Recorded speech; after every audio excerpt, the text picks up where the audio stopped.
we grew up in, you know what, all the other families around us were pretty Christian. That town is very, very Christian. It was very like Bible Belt of California, Central Valley farm town. Everybody belonged to a church, and people would ask me at school, what church do you go to? And I would have trouble answering. If you're anything but Christian, it's going to be not normal. Like, there was very little diversity in a lot of ways in that town. And so, like, it was kind of a stigma and something to be, like, avoided as a conversation.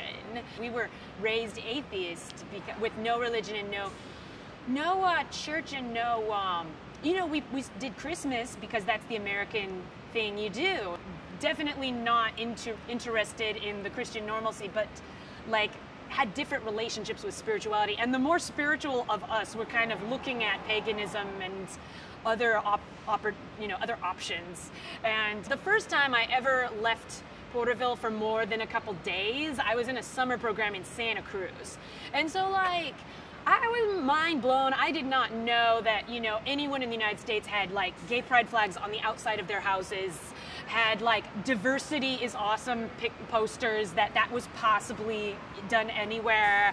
So I, like, had a download during that summer of, like, a whole lot of new influences, and I was really hungry for it. I was, like, really, like, you know, trying these things, right, and trying to get into mindsets and, like, go on kind of, like, you know, vision experiments and meditation experiments, like, because none of that was accessible before, and none of that was, like, actually, like, a real option before. I went to college for real in the LA area after that, and, like, you know, that was in Claremont, California, and you know what, I signed up for, like, a lot of different, like spirituality groups. I even signed up for the Catholic group, which was very confusing for them.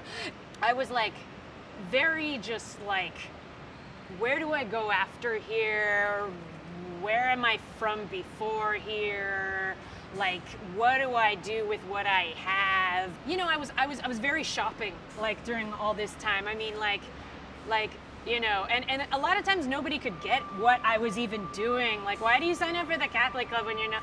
Why do you read a Jewish book when you're not Jewish? Like, right? I didn't even know, right? Like, I knew that I felt compelled to kind of, like, explore all these things. I was starting to have, like, kind of little troubles with asthma, and one day I was in my room, and I was sitting at the desk, and I was, like, starting to not be able to breathe, and so, like, I lay down, and it wasn't getting better, you know, and suddenly the other side became extremely real. Like, you know, not just like this, like, you know, like what everybody's talking about, but, like, it's like, I'm going to be right there in, like, 3 freaking minutes, like, and this is, like, no joke. I had this, like, moment where the other side of being alive was, like, kind of present and all around me. And, like, you know, I kind of had, like, this conversation that was partly words and partly not words with it. And, like, you know, I was like, look, if you just, like, let me breathe, I promise I'll, like, do good in the world for you, and I'll try and, like,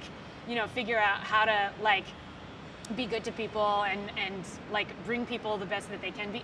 And then I was able to breathe all of a sudden, and, like, you know, and then, like, I was, like, able to get up and walk out and stuff. I feel like some sort of, like, glowing thing that's in the center now. And that's been there ever since that day. And, like, that's what I feel like, you know what, like, when you don't believe in God and you're an atheist, you don't have anything that's telling you that there's God out there. But when you have, like, this glowing thing, that's, like, your proof, right? That's, like, the proof that you need. And you can't almost, like put that into a person. Like, if it's in their path to, like, I don't know, that's what I feel like right now. Like, if it's in their path to, like, come across that and have that come into their life, then, you know, that then it's important that they have that. And, like, so, like, my, like, spiritual journey is not done, and I don't consider it finished or complete. Like, you know, but I feel like I have a lot more control now, and I'm not so desperate, you know, like, and I feel like a lot of the reaching that I was doing is kind of, like, more about, like, this sensation and this, like, relationship. A lot of that was about all this information, and it was, like, trying to grab at information that could help, and it was making some kind of logical sense, but also some kind of, like, suspension of logic sense that, you know, you kind of had to agree that some of it was beyond what you could understand. And, like, sometimes that's what, like, any of the words that religions have, like, you know, any stories that they can tell, like, that's, like, kind of like, you know, the best you can do is like there's some amount that's logical, and then you're just going to have to accept a certain amount of irrational, and then like together, that's like your best explanation right now. But that's not the same as this feeling. Nothing can like kind of like explain it, and nothing can kind of replace it. So.